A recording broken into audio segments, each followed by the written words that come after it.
मेरी दिल्ली यूनिवर्सिटी से पढ़ाई हुई है एंड मैं इकोनॉमिक्स ऑनर्स में ग्रेजुएट हूँ। कभी ये सोचा नहीं था कि मैं एग्रीकल्चर में एंटर करूँगी। लोगों को ये लगता है एग्रीकल्चर बहुत इजी जॉब है एंड ऐसे ही हो जाएगी, है ना, उसमें पढ़ाई लिखाई की ज़रूरत नहीं होती। बट मेरा ये मानना था जब तक मैं पढ़ लिख नहीं लेती, मैं उसे अच्छे से सीख नहीं लेती, है ना, उसके बारे में एक नॉलेज नहीं ले लेती, तब तक मैं इसको नहीं शुरू करूँगी। क्योंकि मुझे कभी भी एक ट्रेडिशनल फार्मिंग का कोई शौक़ नहीं था। मुझे हमेशा से ये था कि मैं कोई एक प्रोग्रेसिव सोच लेके आगे काम करूँ एंड एक सस्टेनेबल फार्मिंग मॉडल बनाऊँ। मैंने शुरुआत अपनी 1 एकड़ से की है एंड आज मैं 6 एकड़ में काम कर रही हूँ। तो उसमें हमने सबसे पहले खीरा लिया, जिसमें हमने करीबन 55 टन प्रोडक्शन निकाला। एक तो सबसे पहला चैलेंज तो लड़की होना था। तो मुझे सबसे पहले मेरे ही घर में भी एक चीज़ एक बार बोली गई। खैर मुझे सपोर्ट बहुत मिला अपने घर से, बट फिर भी उनको ये था कि मैं कैसे शहर में रह के अब जाके मैं शहर से गांव में जा रही हूँ काम करने। तो ये सबसे बड़ा चैलेंज था। मंजिल उन्हीं को मिलती है जिनके सपनों में जान होती है, पंख से कुछ नहीं होता, हौसलों से उड़ान होती है।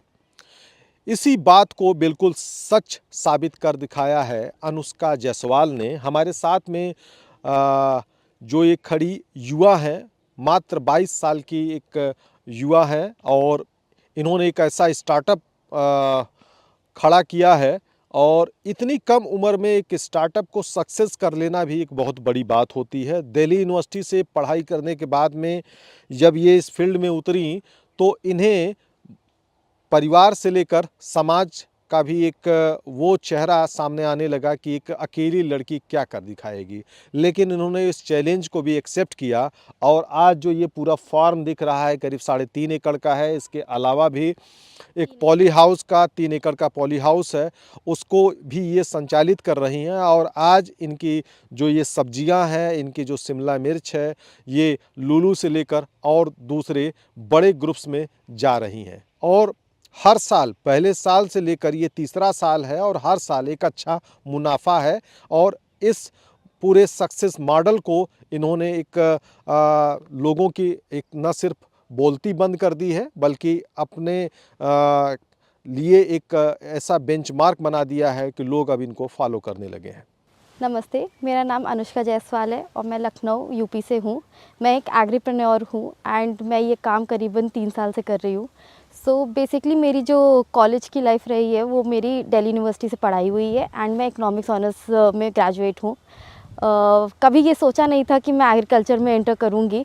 हमेशा से ये पता था कि हाँ, क्या नहीं करना है। मुझे ये पता था कि मुझे कभी कॉर्पोरेट में काम नहीं करना है। जनरली क्या होता है कि लोग शहर से जाते हैं, अपने छोटे शहर से जाते हैं एंड दिल्ली में ये सोचते हैं कि हाँ, जाके हम किसी एमएनसी में काम करेंगे एंड अच्छे पैकेज पे काम करेंगे। बट ये हमेशा से पता था कि मुझे ये नहीं करना है। एक ये था कि ग्रास रूट्स पे काम करूँगी, भले ही वो शायद कभी आईएएस बन के होता या कभी मे बी अब ये है कि हमारा एग्रीकल्चर में ही बिज़नेस आ गया, जो भी एक ग्रास रूट्स पे ही काम है।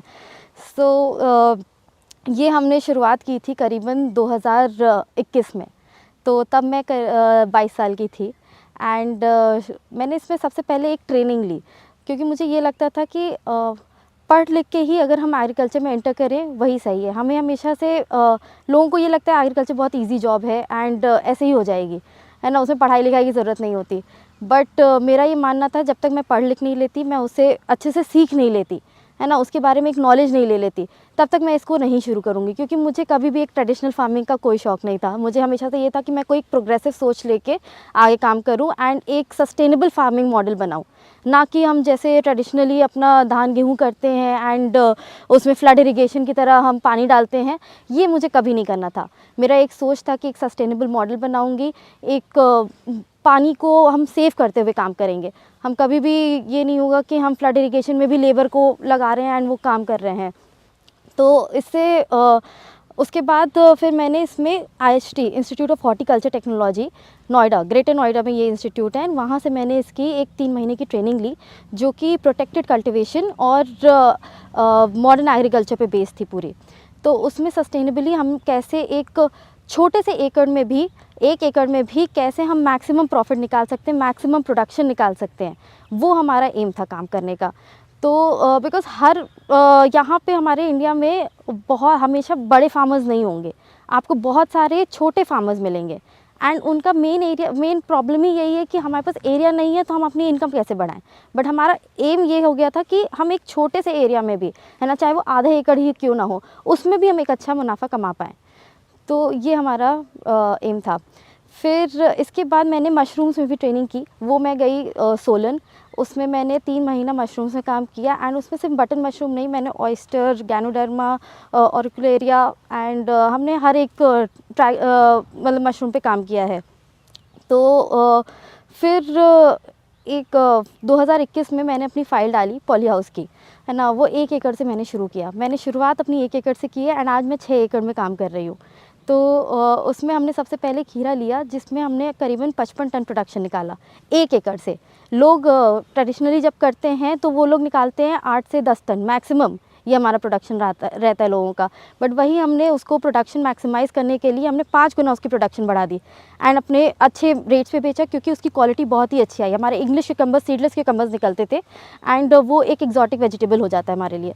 फिर उसके बाद मैंने शिमला मिर्च में भी अपना काम शुरू किया एंड उसमें जब हमने रेड येलो कैप्सिकम शुरू किया, मेरा मेन एम रहा है कि हम हमेशा एक्जॉटिक पे ज़्यादा फोकस रहे, बिकॉज वो हमें अच्छा मार्केट दे देती हैं आगे उसमें।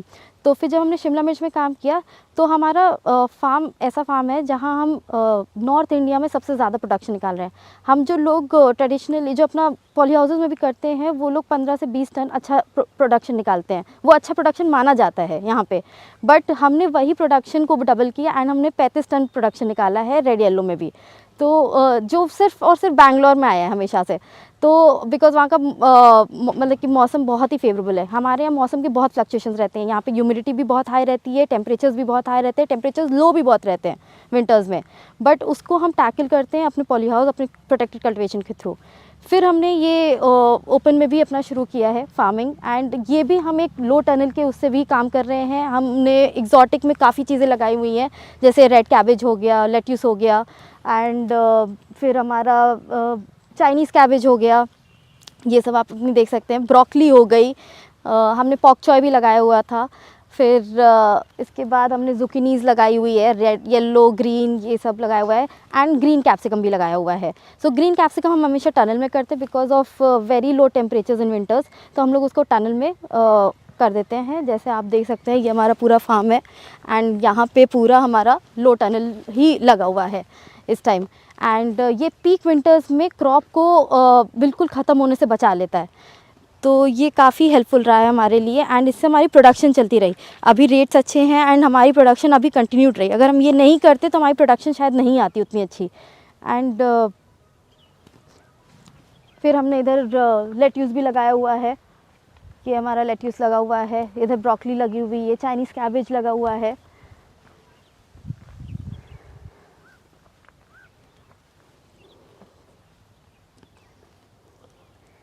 ये मेरा प्रोडक्शन। जब एग्रीकल्चर में आई आप जी, तो किस तरह के चैलेंजेस सामने आए? चैलेंजेस तो बहुत थे। एक तो सबसे पहला चैलेंज तो लड़की होना था।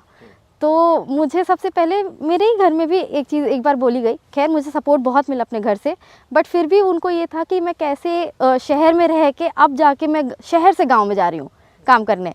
तो ये सबसे बड़ा चैलेंज था कि कैसे लेबर को भी मैं टैकल करूँगी, कैसे वहाँ पे धूप में भी काम करूँगी। उनको ये भी लगता था कि एक ऑफ़िस की ज़िंदगी ज़्यादा आसान रहेगी, है ना, अपना बैठे हैं एसी में काम कर रहे हैं, है ना। कभी उन्होंने ये सोचा नहीं था कि मैं इसमें एंटर करूँगी। उनको भी, उनके लिए भी एक शौक ही था एक तरह से कि हाँ ये मैंने अपना करियर चूज़ किया। तो बट ये पहले साल एक वो जुनून आ जाता है ना कि नहीं, अब लोगों को इतना ज़्यादा डाउट है मुझ पर, तो उससे और प्रूफ करना है। तो वो एक बहुत ही बूस्ट मिल गया था कि नहीं, काम तो अच्छे से ही करना है एंड एक नाम बनाना है। नाम इसमें बनाना है कि ऐसा काम करो कि लोग सोचे कि हाँ ये इन मैडम का फार्म है एंड यहाँ से एक अच्छा प्रोडक्शन आता है, एक अच्छी क्वालिटी आती है। तो ये मैंने आई थिंक लखनऊ में कमा लिया है काम करके। एंड आज की तारीख में लोग ये बोलते हैं कि अगर मैं नहीं होंगी तो ये फार्म चल नहीं सकता, है ना। तो वो शुरुआत वहाँ से हुई थी, ये कैसे करेगी, एंड आज ये हो गया है कि ये होगी तो ही काम होगा।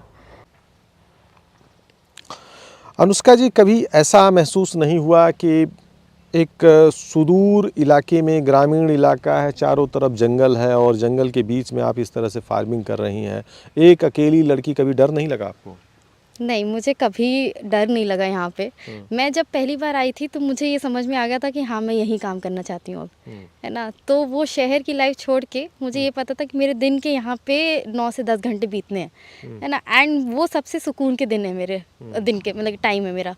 तो मुझे लगता है कि ये बेस्ट टाइम होता है मेरे लिए एंड मुझे अपना काम बहुत पसंद है। मैं ऐसा ये एक दिन भी नहीं होगा जब मैं ये सोच रही हूँ कि नहीं आज नहीं जाना है, आज नहीं करना है ये काम, है ना? ऐसा कभी नहीं लगता कि ये काम नहीं करना है ना? मुझे लगता है यही काम करना है, इसमें ही आगे बढ़ना है ना? जितना हो सके इसको और आगे बढ़ाते हुए हम जितना मैक्सिमम कर सकते हैं उतना हमारी रीच बढ़ती रहे। एंड एम यही रहता है कि यहाँ के लोकल जितना ट्रेन हो सके, उनकी जितनी स्किल डेवलपमेंट हो पाए, है ना, वो करें।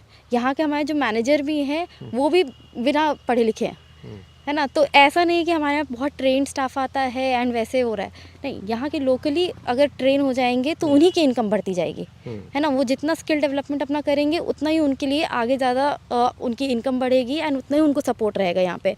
तो यहाँ पे पूरे गांव के ऑलमोस्ट लेबर इसी फार्म पे आती है ना हमारे यहाँ। तो कभी भी ऐसे मुझे ये नहीं हुआ कि किसी को दिक्कत हुई कि यहाँ पे उनको इश्यूज़ लगा कि नहीं यहाँ पे उनकी पेमेंट रुकी। कई बार ये होता है लेबर्स के साथ, है ना? कई बार ये सब इश्यूज़ आते हैं। तो बात अलग है, मगर ये है कि बहुत सारी जगहों पे ये होता है कि बहुत से लोग इस तरह से आते हैं कि एक अकेली लड़की को देख कर कि इस तरीके से कि किस तरह का मॉडल बनाया है, तो वो है कुछ कभी ऐसा सामना हुआ क्या आपसे?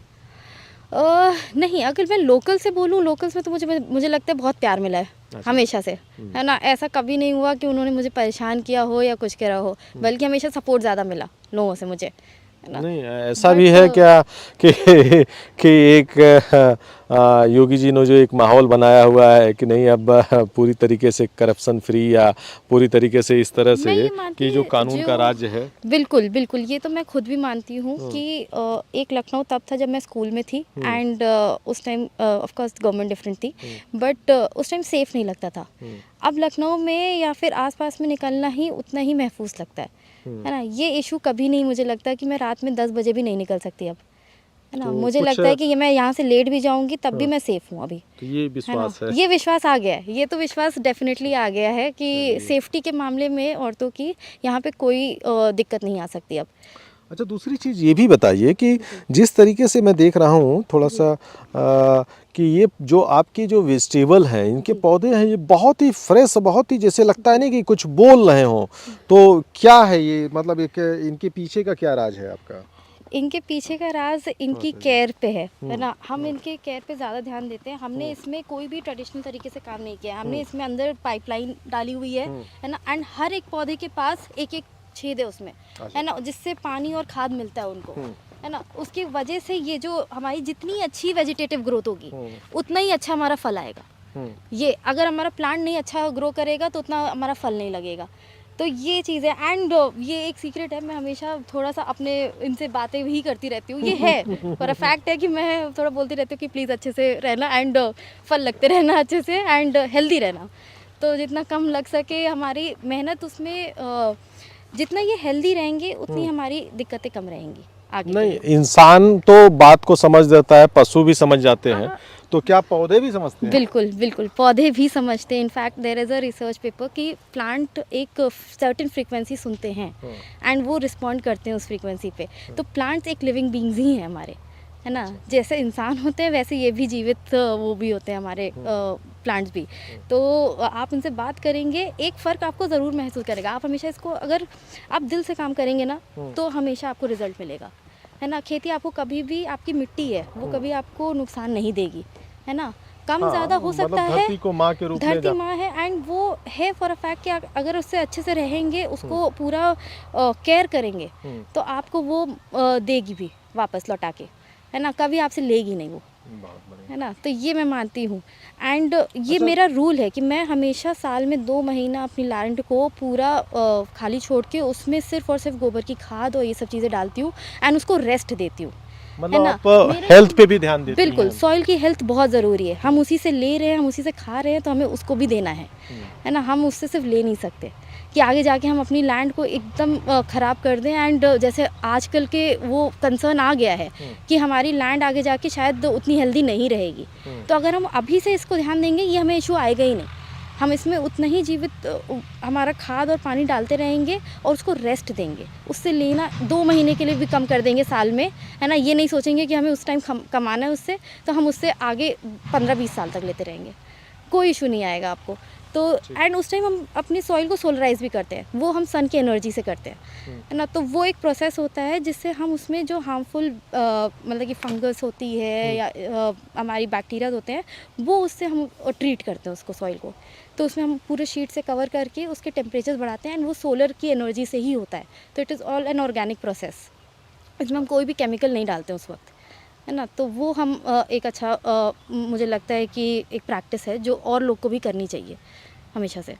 अच्छा, दूसरी चीज़ ये भी बताइए कि जैसे आपने जो भी ये सब्जियां लगा रखी हैं, ये अगर इनका देखा जाए तो हेल्थ बेनिफिट भी बहुत हैं। बिल्कुल। तो क्या ये सोच के आप लगाती हैं कि ऐसी चीज़ें ही उगाई जाएं जो लोगों की सेहत के लिए ज़्यादा फायदेमंद हो? देखिए, सब्जियां तो हमेशा से ही फ़ायदेमंद रही हैं, है ना। ऐसी कोई सब्जी नहीं है, आप किस तरह से उसको बना रहे हैं वो भी बहुत ज़रूरी है। तो हमारे यहाँ सैलड्स बहुत लगे हुए हैं। इससे क्या होता है ना कि हमारे हमारे रेस्टोरेंट्स में भी चीज़ें जाती हैं, है ना। तो फिर वो लोग अपने रैप्स एंड सैलड बॉक्सेस बना के भेजते हैं, है ना। तो जितने भी लोग जैसे हेल्थ कॉन्शियस लोग होते हैं, जिनको ज़्यादा प्रोटीन चाहिए, जिनको ज़्यादा फाइबर चाहिए, है ना, इसमें हम उसके लिए इनको ये रहता है कि हम बॉक्सेस बना के देते हैं उनके, एंड वो लोग उसको कंज्यूम करते हैं। इससे हमारा भी ऑफ कोर्स एक मॉनेटरी उसमें हमें अच्छा मुनाफा मिल जाता है, एंड उनके लिए भी बहुत अच्छा है, बिकॉज दिस इज़ ऑल जितने भी सैलड्स हमारे वो ऑर्गेनिकली ग्रोन है, जितने भी हैं। तो नहीं, फिर तो इसको क्या कहेंगे, ये क्या है, थोड़ा सा हमारा lettuce बताइए इधर आके।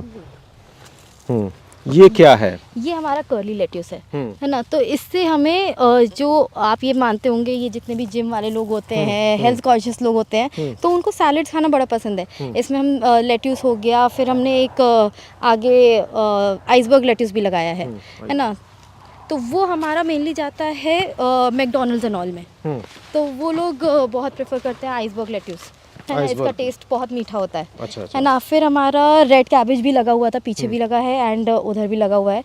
तो रेड कैबेज भी हमारा उसमें रैप्स एंड ऑल में लगता है, लोग ये तो रैप्स, हेल्दी रैप्स कैसे करते हैं। किलो आप तक चला जाता है ये? ये लेट्यूस हमारा 200 रुपये किलो तक अभी विंटर्स में, एंड गर्मियों में ये 400 रुपये किलो तक जाएगा। बहुत अच्छा रेट है आपका। जी जी। एंड यही रेड कैबेज है। रेड कैबेज अभी हमारा रेट ठंड में हमारा 50-60 रुपीज़ पीस जाता है ना। एंड अभी ये अब जो मार्केट आ गई है हमारी, वो 120-130 रुपये आ गई है ना। तो which is a very good market, है ना। Same goes for broccoli. ये मैं थोड़ा सा ऑफ सीज़न करने की कोशिश करती हूँ, है ना, कि हम थोड़ा लेट लगाएं या तो हम थोड़ा अर्ली लें, थोड़ा सा है ना। ये हमारी 2 स्ट्रैटेजी रहती है। बीच में हमेशा there will be a time जब थोड़ा सा हमारा सीज़न में भी आता है, बट वो एवरेज रेट हमारा अच्छा दे दिया जाता है ना। तो हमारा अगर थोड़ा सा लेट, जैसे अब हमारा ब्रोकली निकलना शुरू हुआ है ना, तो इस टाइम रेट हमारा अच्छा जा रहा है काफ़ी ज़्यादा। तो ये एक टेक्निक मुझे लगता है थोड़ा सा फार्मर्स को ध्यान देना चाहिए कि हम टाइमिंग अपनी क्या रख रहे हैं। एग्रीकल्चर में टाइमिंग का बहुत बड़ा खेल रहता है। अच्छा, ये चीज़ है।